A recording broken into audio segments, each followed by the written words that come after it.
अस्सलामुअलैकुम, welcome back to ACLN YouTube channel. आज की वीडियो में हम आपके साथ जो नाम शेयर करने जा रहे हैं वो है किरण। किरण नाम की लड़कियां कैसी होती हैं, किरण नाम के मायने क्या हैं, इनकी शख्सियत पे इनके नाम के क्या असरात पड़ते हैं, आइए जानते हैं वीडियो में। वीडियो को मुकम्मल देखें। इसके साथ ही अगर अभी तक आपने हमारा चैनल ACLN सब्सक्राइब नहीं किया तो जल्दी से सब्सक्राइब कर लीजिए। देर किस बात की, क्योंकि इसमें मिलेंगे आपको आने वाली तमाम वीडियोस नोटिफिकेशन में सबसे पहले। तो जैसा कि बहुत सारे लोग ये नाम रखते आ रहे हैं और आज भी बहुत ज़्यादा नाम रखा जाने वाला है किरण। किरण के साथ लोग ऐड कर देते हैं शहज़ादी और किरण रानी, और इसके अलावा काफ़ी जो है छोटे मोटे नाम जो हैं शेयर किए जाते हैं। किरण नाम की स्पेसिफिक माना होती है रोशनी, किरण, शुआ। यानी कि किरण जो लोग नाम रखते हैं उसका नाम की मायना उनकी शख्सियत पर लाजमी पड़ती है।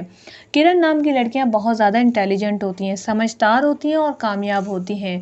ज़िंदगी के हर पहलू में एक नई किरण लाने की कोशिश करती हैं, चाहे वो फैमिली के सपोर्टर हो, चाहे वो किसी फ्रेंड की लाइफ में हो या फिर अपने जॉब कैरियर में। जहाँ भी जाती हैं हमेशा नई उमंग, नई किरण ही लेकर आती हैं। नए आइडियाज़ इनके पास काफ़ी ज़्यादा होते हैं, अच्छा सोचती हैं, मनफी ख्यालात बहुत कम लाती हैं और इसी वजह से ये कामयाब कहलाती हैं।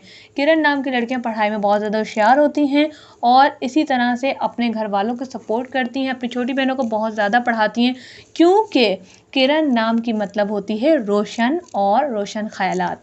तो जिस तरह हम बात करें कि इससे रिलेट भी हम कर सकते हैं, सूरज की किरण जैसे हम बोलते हैं तो सूरज की एक चमक आती है जो इंसान की ज़िंदगियों को बदल के रख देती है। अगर सूरज ही ना निकले तो किरण कहाँ से बनेगी, और किरण ही नहीं होगी तो दुनिया रोशन कैसे होगी। तो अगर आपका नाम किरण है और अगर आपकी लाइफ में कोई भी परेशानी आ रही है तो आप परेशान ना हो सकता है कि अल्लाह ताला की आप पर आजमाइश हो और ये बहुत जल्द दूर हो जाएगी। और मुझे उम्मीद है कि जो आपका नाम है, जो आपकी शख्सियत है, उसके हिसाब से आप ज़रूर कामयाब होंगी। तो उम्मीद है कि शॉर्ट सी वीडियो आपको पसंद आएगी। वीडियो को लाइक कर दें, शेयर करें, कमेंट्स करना मत भूलें। अगर आपका नाम किरण है तो हमें कमेंट्स में ज़रूर बताएं, और उसके साथ ही किसी और के नाम की वीडियो बनवाना चाहती हैं तो हमें उनका नाम ज़रूर मेंशन करें ताकि नेक्स्ट वीडियो हो उस नाम के ऊपर। मिलते हैं नेक्स्ट वीडियो के साथ। Thanks for watching. अल्लाह हाफिज़।